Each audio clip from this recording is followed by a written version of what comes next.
So today I'm talking about clutter, and I'm talking about clutter simply because everyone has clutter, myself included. And the only thing I can say about clutter is get rid of it. Don't hold on to clutter simply because it's going to bring extra stress in your life as you look around your untidy room, your untidy home, simply because clutter means you have too much. It's too much stuff that we have. So whether that is too many clothes that we have, whether it's just paper clutter that's lying around everywhere, whether it's just random items that don't really have a home, that is just too much stuff. Don't let clutter in to start with. Be very careful about what you let in. So if it's paper clutter, think of every time you go to your mailbox and you empty it and you end up with a handful of mail and newspapers, junk mail, stuff like that. What you do, you come into your house, you dump it all on the table, and then you think, I'll look at that later. And of course you do that on a regular basis, so you end up with this kind of mound of stuff, this little mountain of paper clutter on your table. The whole point is don't let it in to begin with. So let's rewind that situation. You've just opened your mailbox, you've taken out all that stuff that's in there. Quickly go through it. What's the junk mail? Throw the junk mail away immediately. Don't put it down on your table, throw it away. With the actual mail that you get, open it right there then on the spot. Throw the envelopes away immediately. The mail, if you need to keep it, file it. File it in a place. Find a file, get a home for that mail, file it, or shred it.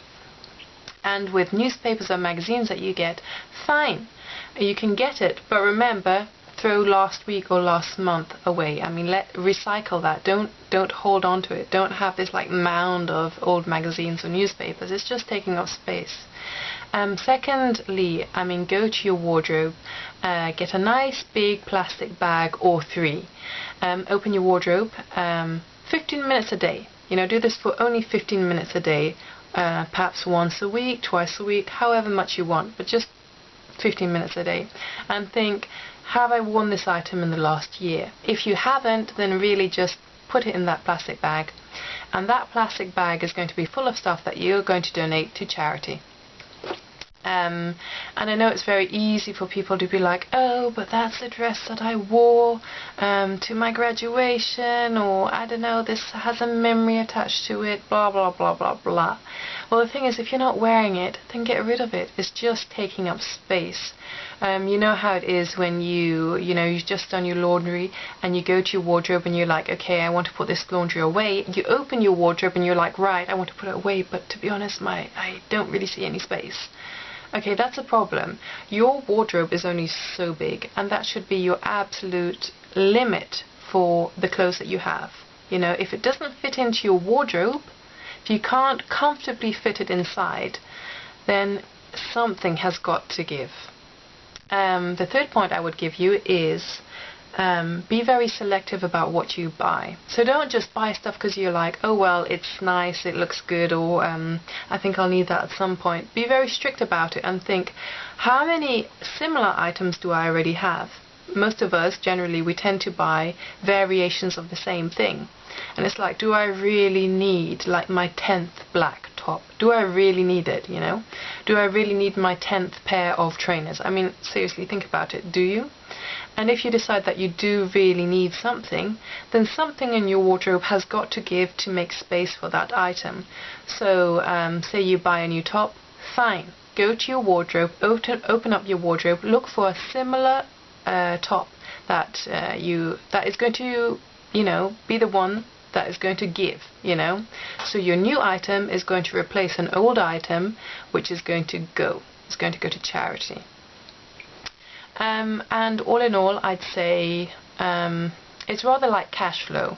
With cash flow, you need to have enough coming in to match what's going out. Well, think of this in reverse. You need to have enough clutter going out to make new space for stuff that's coming in.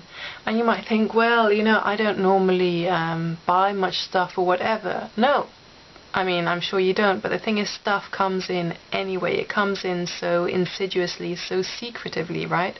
That we don't even notice that it's coming in. So it's really important to make the space. And the last point is, it has to become a habit, you know? It has to become a habit for stuff to go out, to make way for other stuff that is coming in. And there's no greater feeling than to open your wardrobe and be like, I know every single item that's in my wardrobe, and I wear all of my wardrobe. I don't have a whole load of stuff that I can't remember that I had, that, you know, stuff that I don't wear because I can't remember that it was there in the first place. There's no greater feeling than to look around your house and be like, everything is orderly. Everything has a place. There's no mounds of stuff lying around on my coffee table or anything like that. It's a really good feeling, and I'd say get into the habit. You know, the sooner the better. The sooner the better. You don't want to be one of those people who are there when they are, I don't know, they've been married for 10, 15 years, they suddenly look around and they're like, you know what?